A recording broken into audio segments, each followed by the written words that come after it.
Unang destination namin na pinuntahan nung pumunta kami sa may Anilag Festival ay sa sports complex sa may Santa Cruz, Laguna. So, ang gusto kasi namin mapanood nung time na yan ay yung car show sana.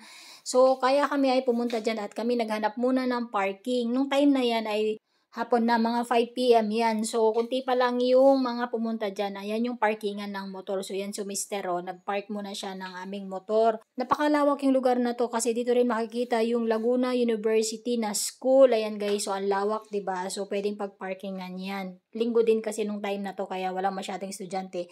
Tapos yan si Dr. Jose Rizal, yung rebulto niya dito sa may harap ng sports complex. Ayan, so pumunta kami dun sa may sports complex guys, dun sa pinaka track and field niya. Ayan, mataas pa yung araw oh. Nasa 5 p.m. pa lang yan. At medyo dumadami na rin yung tao kasi nung nalaman namin, hindi pala dito gaganapin yung car show. Ayan, so nagtumakbo ako. Nagtakbo-takbo ako dun sa may track and field na area. Ayan, no?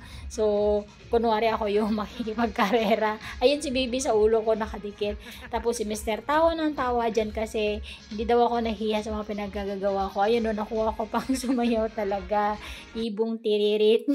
Tapos yan, na-start na i-set up yung sa stage. Ang gaganapin pala dito ay yung concert ng mga banda. So, yung Ben and Ben daw. Ang car show ay dun pala sa may Kapitolyo ng Santa Cruz, Laguna. So, kami ay umalis at lumipat. Pumunta kami dun sa car show kasi yun naman yung pinaka-objective namin na panoorin guys sa Anilag Festival.